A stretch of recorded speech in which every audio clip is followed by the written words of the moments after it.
ఎక్కడ చూచినా ఆ యొక్క వైకుంఠంలో శ్రీమన్నారాయణ యొక్క నామ సంకీర్తనలే. చాలా అందమైనగా ఉంది ఆ యొక్క వైకుంఠం. అవన్నీ చూస్తూ కూడా భృగు మహర్షి ముందుకు వెళుతున్నాడు. ఎంత వైభవంగా ఉందండి, కన్నుల పంట.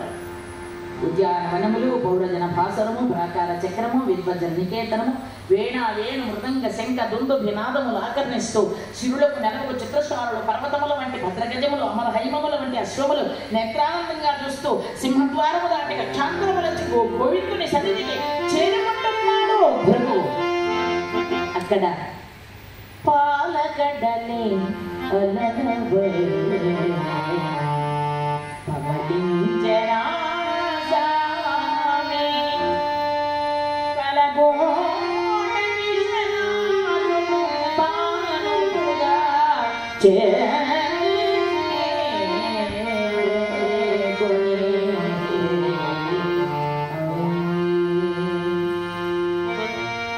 ఎక్కడున్నాడు స్వామి? ఎలా ఉన్నాడు అంటే పాల సముద్రం అలల మీద స్వామివారు కాలకూట విషనాగును ఆదిశేషువును పాంపుగా చేసుకొని హాయిగా ఆనందంగా పబళించి ఉన్నాడు స్వామి. శ్రీమన్మహాలక్ష్మీదేవి స్వామివారి పాదములు ఒత్తుతోంది.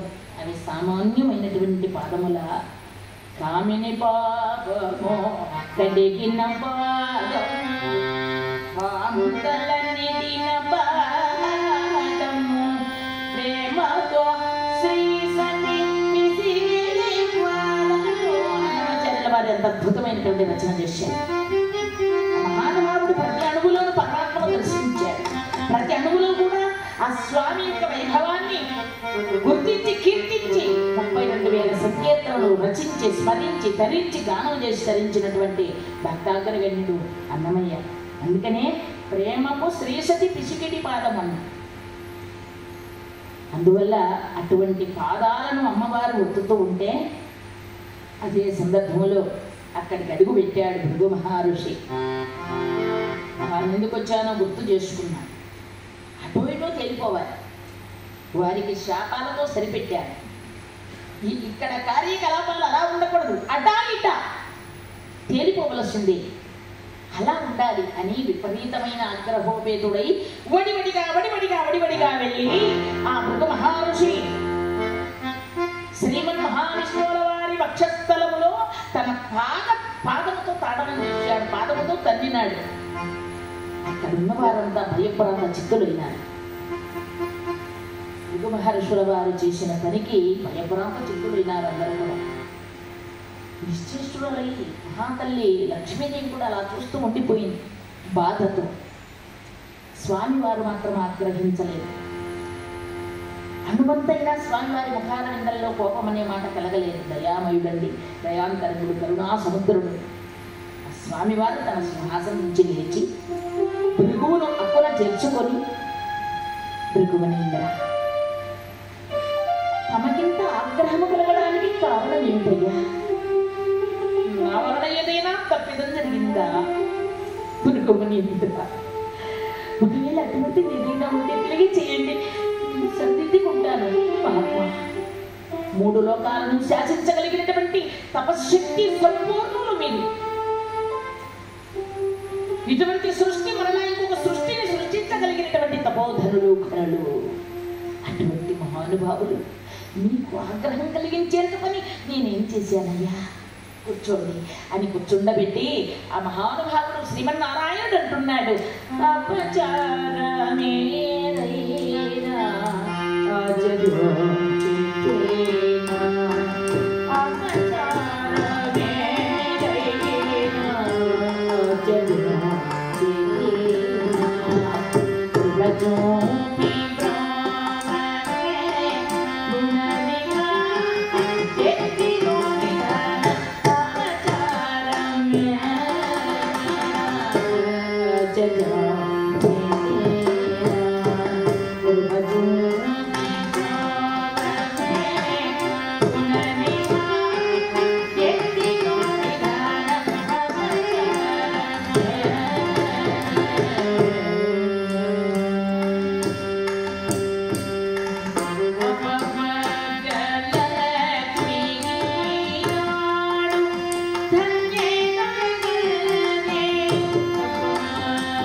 మృగమునీంద్ర, మీకు ఆగ్రహం కలిగించేంత పని నేనేం చేశానయ్యా చెప్పండి.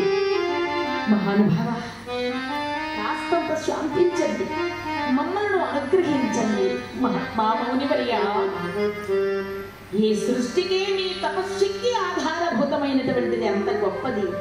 మహాతపోధనులు ఘనులు అయినటువంటి మహిమాన్వితులు తమరు. అటువంటి తమరు ఆగ్రహించినందుకు నేనేదైనా అపరాధం చేశానా అని ఆత్మావలోకనం చేసుకునే పరిస్థితి వచ్చింది.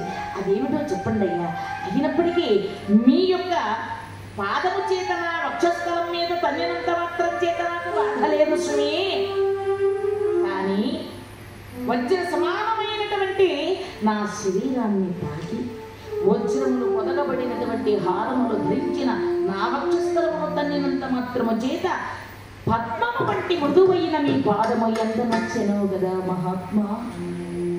మీ పాదము నచ్చెనో కదా, మీ పాద సేవ చేయనివ్వండి, నన్ను అనుగ్రహించండి, విశ్రమించండి స్వామి, శాంతించండి మహాత్మా అని అంటూ ఆ పాదాన్ని వండడానికి ఉద్యుక్తుడయ్యాడు పరమాత్ముడు శ్రీమన్నారాయణుడు.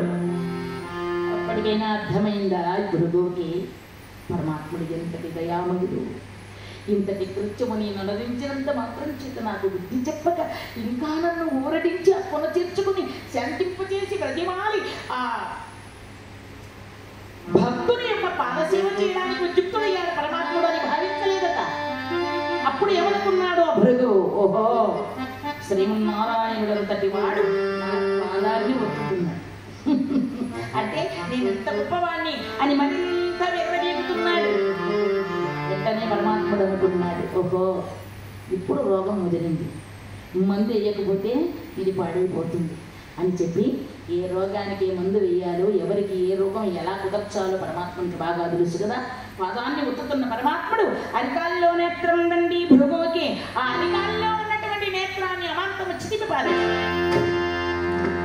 అప్పటికి గర్వం సర్వం గర్వమైపోయింది ఆ యొక్క భృగు మహర్షుల వారికి. అలా గర్వమంతా సలిసిపోయి స్వామి పాదాల మీద పడ్డాడు. జ్ఞానోదయం కలిగిన భృగువు స్వామి పాదాల మీద పడి వేడుకుంటున్నాడు, దుఃఖిస్తున్నాడు. తన కన్నీళ్లతో స్వామి పాదాలను కడుగుతున్నాడు. స్వామి మహానుభావ, నన్ను మన్నించండి, నీవే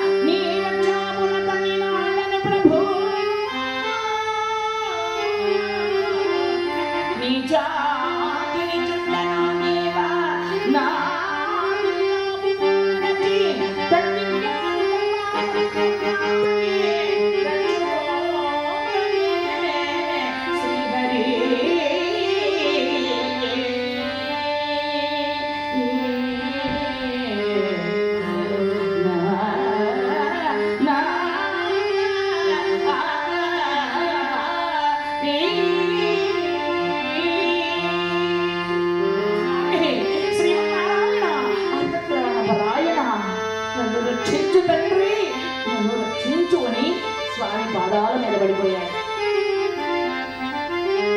స్వామి పాదాలను తన కన్నీటితో అడుగుతూ ఉన్నాడు, క్షమించమని వేడుకుంటున్నాడు, మరీ మరీ మరీ ప్రతిమాలుకుంటున్నాడు. స్వామి తప్పైపోయింది, మన్నించరాని అపరాధం చేశాను, ఈ అపరాధిని క్షమింపుమయ్యా అని వేడుకున్నాడు. కన్నీళ్లతో కళ్ళు కడిగాడు స్వామికి.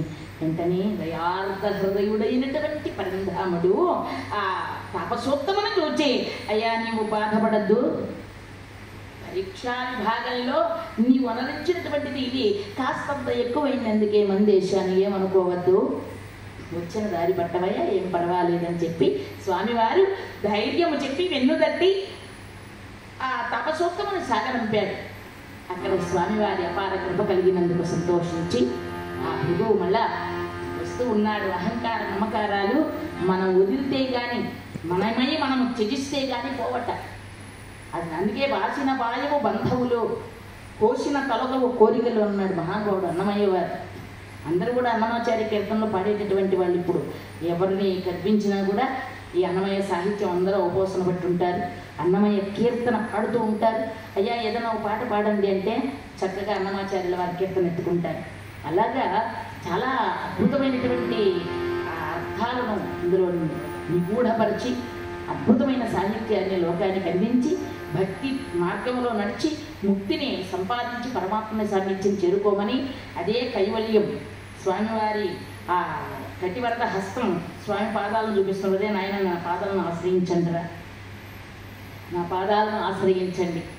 నా పాదాలను ఎవరైతే ఆశ్రయిస్తారో వారికి సంసార సాగరము ఎంత లోతంటే మోకాళ్ళలోతుంటే మనం ఎంత దూరమైనా వెళ్ళిపోవచ్చు. ఆ సంసార సముద్రం అనేది మోకాళ్ళలోకి అయిపోతే ఇంకేం కావాలి? పరమాత్మని అనుగ్రహం కలిగినట్టే. ఎన్నడూ విజ్ఞానమిక విన్నపమిదే శ్రీ వెంకట